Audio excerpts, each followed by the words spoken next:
Crimson Desert is officially appearing at Gamescom 2024 after what seems like years of silence. Crimson Desert is the prequel, sequel, technically successor to Black Desert Online that was originally an MMO and turned into a single-player game, then transitioned into a single-player game with multiplayer aspects, and who knows where it's at now. I guess at Gamescom 2024, we're going to be able to get a final idea, an estimate of what the game is going to be. Playable has detailed the demo of open world action adventure game Crimson Desert, which will be playable by attendees at Gamescom 2024 from August 21st to August 25th at Colon Mess in Cologne, Germany. According to Playable, this year's Crimson Desert demo highlights intense action combat mechanics featuring Cliff as the playable character. The demo begins on a fierce battlefield with the Greymane mercenaries for players who become familiar with the basics of attacking, blocking, dodging, and special skills, because none of us have ever played an action game before, while facing hordes of enemies. Seamless cutscenes between battles offer a glimpse into the story of Cliff and his fellow mercenaries. They walk us through, for whatever reason, the entire premise, bit by bit, story event by story event. They note that you will be able to make use of Cliff's one-handed sword and shield, his bow, various different skills to create combos and experience gripping gameplay. It says that players can lead battles by creating their own unique combat play style. All demo participants will receive exclusive Crimson Desert merch. Honestly, I have been waiting for this game for years, like I'm sure a lot of you have. Many of us thought the game was stuck in limbo, kind of like how Dokkaebi is. Dokkaebi, of course, was that Pokemon or Yokai Watch inspired MMO that then became a single player game, then became what might be a single player game with multiplayer aspects just like Crimson Desert.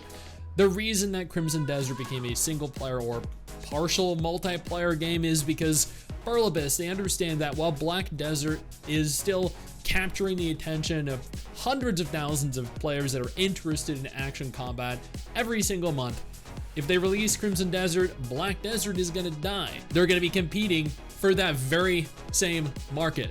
And no one's gonna spend in Crimson Desert when they've already spent in Black Desert. They've invested years worth of money, worth of time into progressing as far as they have, or they'll just abandon everything, move on to Crimson Desert, then no one will spend in Black Desert, then what's the point of even continuing to develop it? They were smart.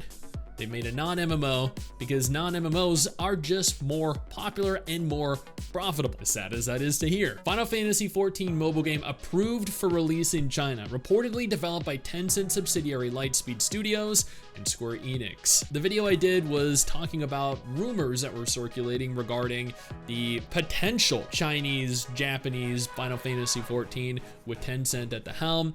It looks like shortly after I decided to do my video, there was a blog post released that essentially confirmed that Square Enix and Tencent are going to be working in tandem rather than Tencent developing the entire thing, which is good news. The National Press and Publication Administration of China has approved the new batch of import games for release in the country, including an unannounced mobile version of Final Fantasy XIV titled Final Fantasy XIV Crystal World. It even has a name. The operating unit listed on the approval is Beijing Boran Jia Technology, which is a subsidiary of Tencent. According to Nico Partners analyst Daniel Ahmad, Final Fantasy XIV Crystal World is being developed by Square Enix and Tencent subsidiary Lightspeed Studios. It's not being developed by Square Enix exclusively like Final Fantasy XIV is, nor is it being developed by Tencent exclusively like we had originally been led to believe, which is good news. That means this is not going to be some low budget, cash grab, trashy Chinese mobile MMO. Rather,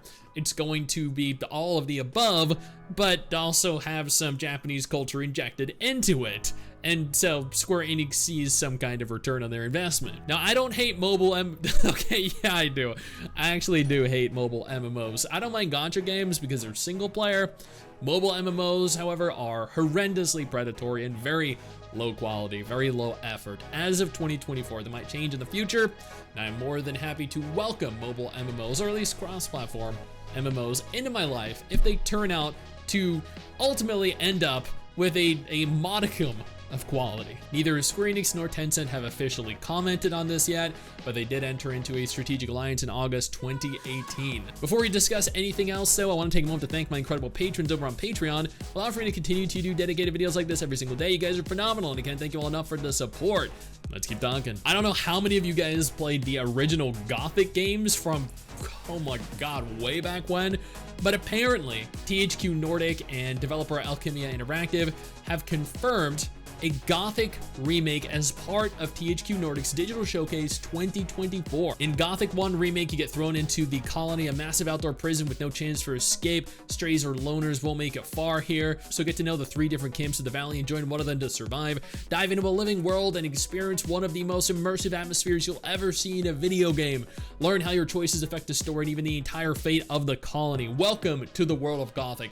Dude, this is releasing on the PS5, Xbox Series, and PC via Steam. There is no release date yet, but my god, the graphics look so good. I cannot wait to try this out. I just hope they don't butcher it. Kakao suffered another financial loss in the second quarter of 2024, and as a direct result of that, ArcheAge 2 has been potentially delayed even further. While they are claiming that, theoretically, ArcheAge 2 is going to release at some point in 2025, Kakao did state that at the very least, the game will be releasing late 2025, or what is more likely, early 2026, which means ArcheAge 2 is likely, at the very least, a year and a half, probably 2 years away. Yeah, we're not getting anything this year. Speaking of games we're not getting, Gamescom is happening this month, and this is just my personal opinion, but I think Gamescom 2024 is going to be Amazon and Bandai Namco's last opportunity to announce Blue Protocol Global, at least for 2024. It's probably not going to happen. We have been anticipating this for 5 years now, but if they plan on sticking to their schedule, which is a release in 2024, so a release within the next 3.5 months, they need to announce it at Gamescom 2024. This is one of the last large gaming conventions that are going to take place this year. This is their one, or what is arguably one of their only opportunities to gauge additional interest. If they don't do that during this period, then I wouldn't expect them to this year at all. One MMO I would really like to play is TERA. Yeah, TERA, the game that shut down a couple years ago, or maybe it was more recent than that, I don't even remember. I was emailed from a TERA private server very recently, and they asked me to cover their game, or their version of the game rather. And then like I thought to myself, you know what, this would actually be a lot of fun to go back and play private servers of games that have shut down, like Scarlet Blade, like TERA, like ArcheAge, now that ArcheAge is shut down.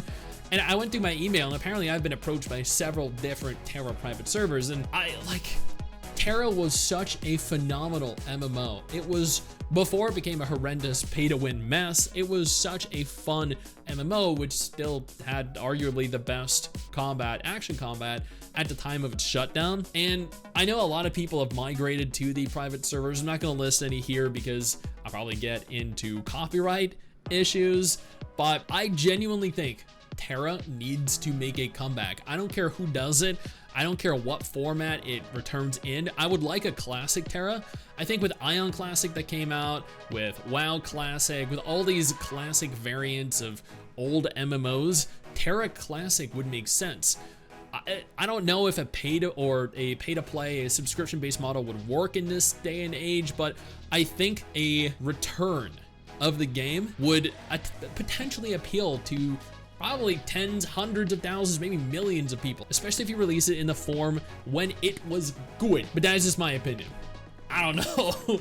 I think that'd be a great idea, especially given they're trying to release they released a mobile TERA recently. They're working on TERA 2, which is going to be a mobile MMO as well. All of this is horse shit. Just re-release TERA in a good state and people will love it. They'll play it. Now, if this is of any interest to you though, absolutely no problem. I got you covered 2 different videos on screen right now that might be more up your alley.